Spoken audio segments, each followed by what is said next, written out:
റഹ്മത്തുള്ളാഹി വബറകാതുഹു. പ്രിയപ്പെട്ട ഹബീബിങ്ങളെ, നമ്മുടെ കാളിയാവ് അടുത്തുള്ള പള്ളിശ്ശേരിയിലുള്ള നമ്മുടെ സുഹൃത്ത് അബ്ദുൽ ബാരി സഖാഫിയുടെ മുന്തിരിത്തോട്ടത്തിലാണ് ഞങ്ങളുള്ളത്. വീടിൻ്റെ മുകളിലായിട്ട് ഞങ്ങളെ ദർസിലെ സുഹൃത്തും ഞങ്ങൾ ഒരുമിച്ച് പഠിച്ചതാണ്. ഇപ്പോൾ പാലക്കാട് പുതിനകരത്ത് ഞങ്ങളെ വീട് സന്ദർശനവുമായി ബന്ധപ്പെട്ട് യൂസുഫ് ഉസ്താദിൻ്റെ വീട്ടിലേക്ക് വന്നപ്പം സുഹൃത്തിൻ്റെ വീട്ടിലേക്ക് വന്നിരിക്കുന്നത്. ഹാരി സഖാഫി ഉണ്ട്, നമ്മുടെ സോലിഹ് ഹൈസനി വടകരപ്പള്ളി, ഷെരീഫ് സാദി, നമ്മുടെ കല്ലേപ്പള്ളി ഉസ്താദ്, ഷഫീഖ് റഹ്മാനി.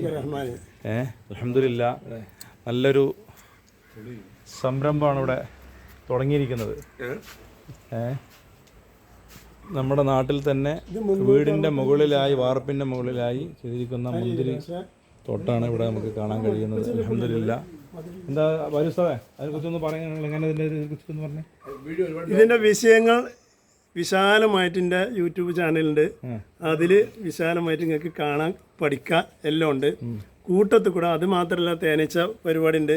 അതുപോലെ മറ്റുള്ള ഫ്രൂട്ട്സ്, മറ്റുള്ള പഴങ്ങളും ഇതൊക്കെ നമ്മൾ ഇത് 2 വർഷമായി. കഴിഞ്ഞപ്പോൾ ഈ ജൂലൈയിൽ നമ്മൾ പറിച്ച്, അത് മഴക്കാലത്ത് സാധാരണ ഇതിന് വെയിലാണ് വേണ്ടത്. അപ്പോൾ വെയിലില്ലാത്ത സമയമാണല്ലോ ജൂൺ ജൂലൈയിലൊക്കെ. ആ സമയത്ത് ഒരു 79 കിലോന് നമുക്കുണ്ടായിരുന്നു. അത് നമുക്ക് മാത്രമല്ല, പക്ഷിപ്പറവകൾക്കൊക്കെ എല്ലാവർക്കും വേണ്ടി രാവിലെ കുരുവികളും മറ്റുള്ള ചെറു പക്ഷികളൊക്കെ വന്ന് ഉഷാറായിട്ട് കഴിക്കും. നല്ല മട്ടം പോലെ ഉഷാറായി. അത് ഇതിൽ നമ്മൾ പിന്നെ വേറെ കെമിക്കലോ വേറെ ഒന്നുമില്ല. ഇതിൻ്റെ തൈ ഇവിടെ നമ്മൾ നട്ട് മറ്റുള്ളവർക്ക് നമ്മൾ കൊടുക്കുന്നുണ്ട്, ഒക്കെ ഇവിടെ നടത്തുന്നുണ്ട്. നമുക്കും കൂടി ഇതിൽ ഉദ്ദേശിച്ച് നമുക്കും തുടങ്ങാൻ പറ്റും.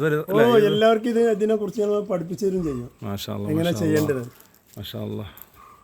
പ്രകൃതിയെ സ്നേഹിക്കുന്ന ഒരു വ്യക്തി കൂടിയാണ് നമ്മുടെ സുഹൃത്ത്.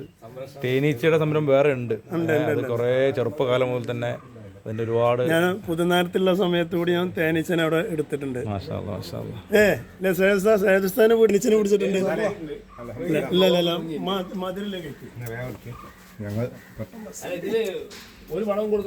ഷഫീഖുണ്ടോ മുന്തിരിത്തോട്ടം? മാഷാ അല്ലാ. എവിടെ മുന്തിരി കാണിച്ചു കൊടുത്തേ, കാണിച്ചു കൊടുക്ക്. കഴിഞ്ഞോ തിന്നു കഴിഞ്ഞാ? മാഷാ അല്ലാ. നമുക്ക് തരൂ, നമുക്ക് തരൂ. ഇത് വെള്ളപ്പൊടി ഉണ്ടല്ലോ, വെള്ളപ്പൊടി. ഇത് അതാണ് നിങ്ങളെ ഇതിൻ്റെ വിഷയത്തിൽ നമ്മൾ മൊത്തത്തിൽ മഞ്ഞപ്പൊടി നമ്മൾ പോലെ അവരൊക്കെ മരുന്നടിക്കാന്നാണ് അവർക്ക് മുന്തിരി എന്ന് പറഞ്ഞാൽ. കണ്ടില്ല? മാഷാ അല്ലാ. നമ്മുടെ നാട്ടിൽ ഉണ്ടാക്കിയ മുന്തിരികൾ. നമ്മൾ ശരിക്കും നാട്ടിലേക്ക്, നമ്മുടെ നാട്ടിലേക്ക് എവിടെ നിന്നാണ് വരുന്ന മുന്തിരികളെ? തമിഴ്നാട്ടിൽ നിന്ന്, മാന്ത്രയിൽ നിന്നും. പരീക്ഷിച്ച് നോക്കണം. നമ്മളെ യൂട്യൂബ് ചാനൽ ഭാര്യ